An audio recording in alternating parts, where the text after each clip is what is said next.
Bismillahirrahmanirrahim. Assalamualaikum warahmatullahi wabarakatuh. Alhamdulillah kita memasuki bab 3 yaitu proses masuk dan berkembangnya agama Hindu-Buddha di Indonesia. Di bab 2 sebelumnya kita mempelajari tentang masyarakat praaksara. Masyarakat Indonesia yang belum mengenal tulisan. Kehidupannya benar-benar sangat sederhana gitu ya. Nah, di bab ketiga ini ternyata masyarakat Indonesia sudah memasuki babak baru, yaitu babak mengenal tulisan atau aksara. Nah, di babak baru ini ternyata memang ditandai dengan kedatangan Hindu-Buddha ke Indonesia. Karena memang kerajaan-kerajaan Hindu-Buddha inilah yang akhirnya mengenalkan konsep tulisan ke masyarakat Indonesia. Oke, kita bahas yang bagian A, yaitu teori-teori kedatangan Hindu-Buddha ke Indonesia. Ada 4 teori kedatangan Hindu-Buddha ke Indonesia gitu, karena memang Hindu-Buddha ini merupakan dua agama besar yang lahirnya di India gitu loh. Dia lahir di India, lalu kok bisa sampai ke Indonesia gitu? Itu gimana caranya? Nah, memang jadi ternyata ada 4 teori kedatangan Hindu-Buddha ke Indonesia gitu ya. Teori yang pertama ini bahwa ternyata yang menyebarkan agama Hindu-Buddha adalah kesatria. Jadi teori yang pertama ini kita sebut sebagai teori kesatria, bahwa yang menyebarkan agama Hindu-Buddha ke Indonesia adalah golongan kesatria atau prajurit. Jadi prajurit-prajurit India yang mereka kalah perang, mereka akhirnya menyingkir ke Indonesia, lalu mendirikan kerajaan-kerajaan yang coraknya Hindu-Buddha. Gitu. Itu teori kesatria atau prajurit. Teori yang kedua, bahwa yang menyebarkan agama Hindu-Buddha ke Indonesia adalah golongan pedagang. Nah, makanya teori kedua ini disebut sebagai teori Waisya. Waisya itu pedagang ya.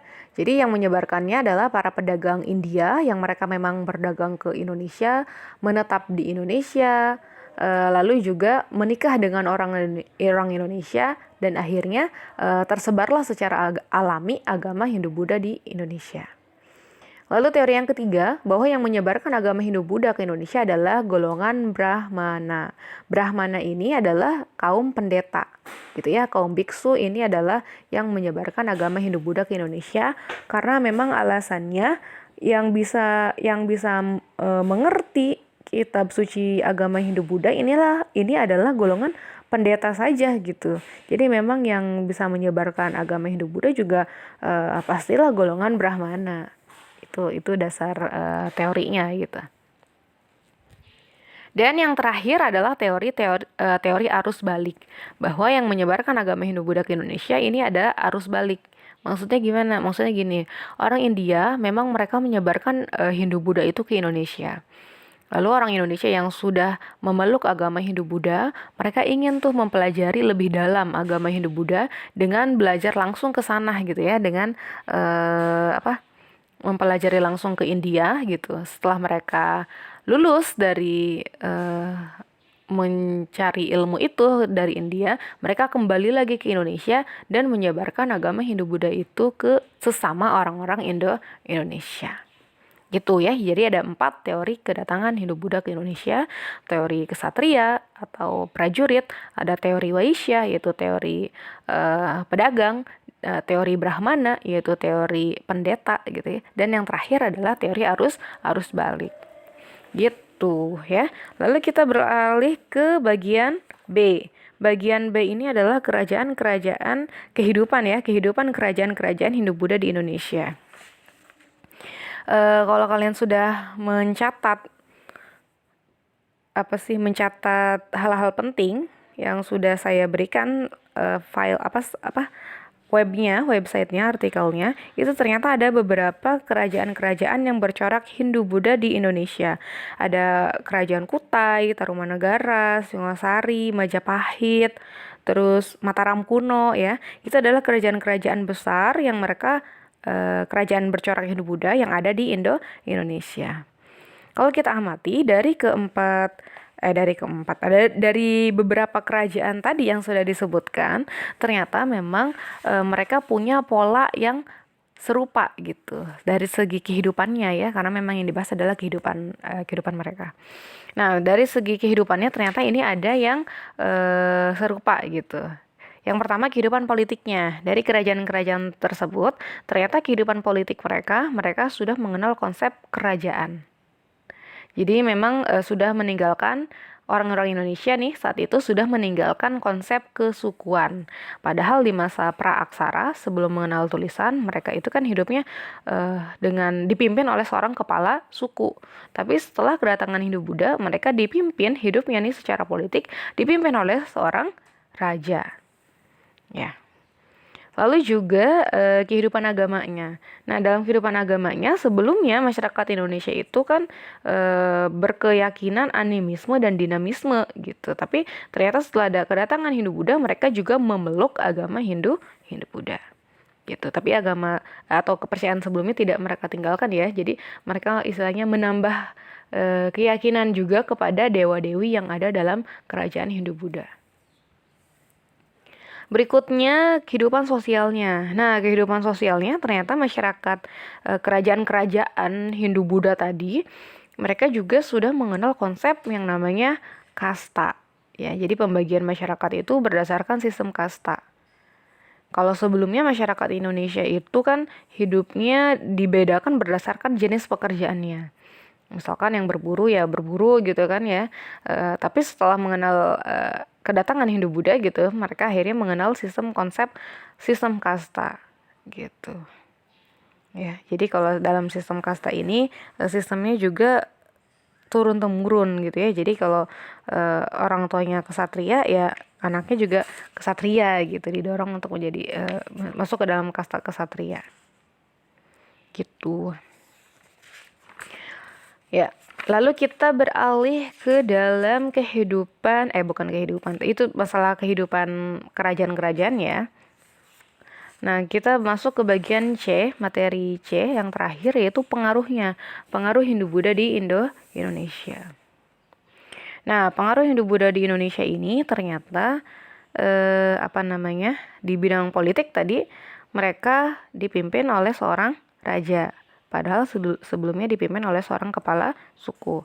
Nah, bedanya adalah gini. Dalam kerajaan Hindu-Buddha, raja itu adalah dianggap juga sebagai titisan dewa. Namanya titisan dewa kan berarti diagungkan, dimuliakan gitu ya. Jadi memang raja ini benar-benar sangat dihormati dan juga dimuliakan. Bahkan makam raja-raja juga dianggap sebagai sesuatu yang suci gitu. Jadi biasanya ada upacaranya juga. Gitu ya. Lalu berikutnya yaitu di bidang sosial. Tadi sudah disebutkan bahwa kedatangan Hindu-Buddha juga membawa sistem kasta di bidang sosial gitu. Ada kastanya, ada Brahmana yaitu tadi pendeta, ada ksatria yaitu prajurit, golongan prajurit itu masuk ke sana. Lalu ada kasta Waisya yaitu kasta pedagang, pengrajin itu juga masuk ke dalam kasta Waisya. Lalu ada kasta Sudra yaitu kasta golongan petani, buruh itu masuk ke situ. Dan yang terakhir adalah kasta Pariya yaitu golongan para pengemis. Gitu ya, itu dalam kehidupan sosialnya. Berikutnya di bidang budaya. Nah, di bidang budaya ini ternyata banyak budaya-budaya India yang masuk ke Indonesia gitu. Contohnya ada cerita Ramayana, Mahabharata ya. Cerita-cerita itu atau Pandawa, 5 Pandawa ya. Itu adalah cerita-cerita yang aslinya dari India. Karena memang tadi Indonesia sudah kedatangan agama Hindu-Buddha, jadi budaya itu pun, cerita-cerita itu pun masuk ke Indonesia gitu ya. Kita mengenal juga cerita-cerita tersebut. Atau juga akhirnya juga secara segi bangunan gitu ya, pengaruh budayanya adalah adanya candi-candi gitu. Candi-candi kan arca-arca itu adalah bentuk dari pengaruh budaya India yang masuk ke Indonesia gitu. Lalu berikutnya di bidang agama, pastinya pengaruhnya adalah adanya agama Hindu-Buddha di Indonesia. Bahkan sampai hari ini agama Hindu-Buddha juga menjadi agama yang diakui dan resmi gitu ya, diakui di Indonesia, agama Hindu dan Buddha gitu. Jadi memang pengaruhnya masih berasa sampai sekarang ya. Candi-candi juga tadi yang budaya juga masih ada gitu, sampai sekarang masih bisa kita lihat. Nah, berikutnya pengaruh di bidang ilmu pengetahuan. Tadi disebutkan di awal bahwa setelah kedatangan Hindu-Buddha ke Indonesia, orang-orang Indonesia sudah mengenal aksara, sudah mengenal tulisan. Tulisan apa yang dikenalkan? Ini adalah huruf Pallawa. Nah, huruf Pallawa ini ternyata memang asalnya adalah dari kerajaan Pallawa yang ada di bagian selatan India gitu. Jadi memang akhirnya orang Indonesia pun mengenal tulisan huruf Pallawa ini.